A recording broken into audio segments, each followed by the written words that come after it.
When Emma and Jon Hastings first laid eyes on the grand old Victorian house, they knew it was perfect. Nestled on the outskirts of a sleepy town, the house stood majestic and timeless. Its tall, narrow windows and intricate woodwork hinted at stories long forgotten.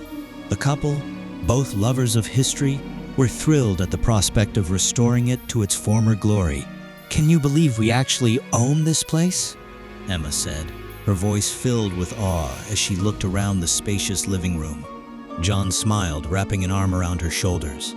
"It's like a dream come true, but there's a lot of work to be done." His voice was rich with excitement and a hint of trepidation. As they started unpacking their belongings, a strange feeling settled over Emma. It was as if the house was watching them, waiting for something. "Do you hear that?" she asked, pausing in the middle of unwrapping a vase. The air around them felt heavy, almost oppressive. Jon stopped and listened.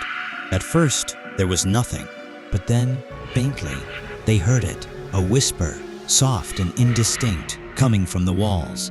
"Probably just the old pipes," Jon said dismissively. But Emma couldn't shake the feeling that it was something more. That night, as they lay in bed, the whispers continued. Emma's unease grew. She tossed and turned, trying to convince herself it was just the house settling. But deep down, she knew something was off. Jon, on the other hand, fell asleep quickly, snoring softly beside her. Days turned into weeks as they settled into their new home. The whispers became more frequent, and Emma's unease grew. One evening, while Jon was away on a business trip, she decided to investigate. Armed with a flashlight, she followed the whispers to the basement.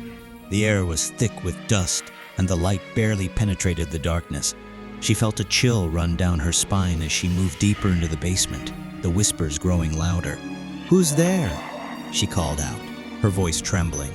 There was no answer, only the incessant whispers. In the far corner, she found an old, weathered door. It was slightly ajar, and the whispers seemed to be emanating from beyond it. Taking a deep breath, she pushed it open. The door creaked loudly, echoing in the silence of the basement. The room beyond the door was unlike anything Emma had ever seen. Ancient symbols adorned the walls, and in the center of the room was a large, ornate mirror. The whispers were now a cacophony, and Emma felt an overwhelming sense of dread. She stepped closer to the mirror, her reflection distorted and twisted. Suddenly, the whispers stopped, and the room fell silent. Emma reached out to touch the mirror, and as her fingers brushed the surface, a cold, otherworldly force pulled her in. She felt her body being yanked violently, the world around her spinning out of control. When she opened her eyes, she found herself in a dark, twisted version of her home. The air was thick with malevolence, and shadows moved in the corners of her vision. She knew she had crossed into another dimension. Her heart pounded in her chest as she realized the gravity of her situation.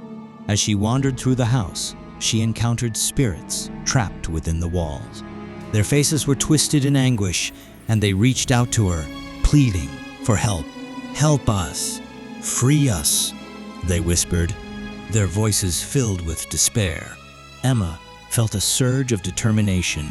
She had to find a way to release these trapped souls and return to her world.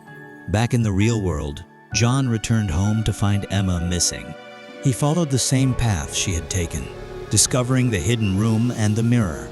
Without hesitation, he crossed into the other dimension to find her. The pull of the mirror was both terrifying and exhilarating. Together, they faced the malevolent force that had trapped the spirits. It took the form of a monstrous, shadowy figure, and a fierce battle ensued. The creature's eyes glowed with an eerie red light, and its growls echoed through the twisted house. The couple fought with everything they had, their love for each other giving them strength. "We have to defeat it, Jon," Emma cried, dodging a swipe from the creature's massive clawed hand. "I'm with you, Emma."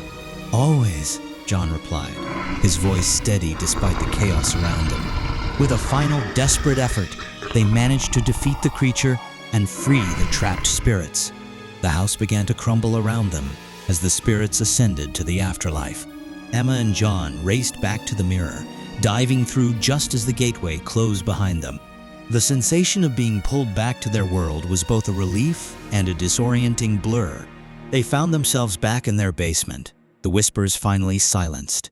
The air felt lighter, and a sense of peace settled over them, but the experience left them both shaken. Emma clung to Jon, tears streaming down her face. "I thought I lost you," she whispered. "You could never lose me," Jon replied, holding her tightly.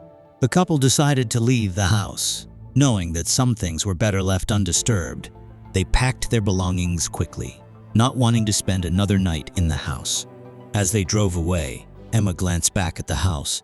For a moment, she thought she saw a figure in the window, watching them leave. She shook her head, convincing herself it was just her imagination. "Do you think we did the right thing?" Emma asked, her voice tinged with uncertainty. "We did what we had to do," Jon replied. "The house was haunted. It was dangerous. We couldn't stay there." Emma nodded, but the unease lingered. Months later, in a different town, a new family moved into the old Victorian house. As they settled in, they couldn't shake the feeling that they were being watched. The whispers started softly at first, barely noticeable, but soon they grew louder, filling the house with a sense of dread. One night, as they sat in the living room, they heard it, the faint sound of whispers coming from the walls. The new owners exchanged worried glances. "Did you hear that?" the wife asked, her voice trembling. "It's just the wind," her husband replied, but his voice lacked conviction.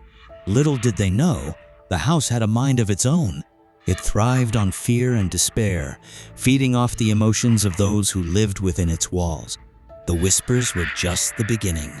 The house had many secrets, and it was always hungry for more.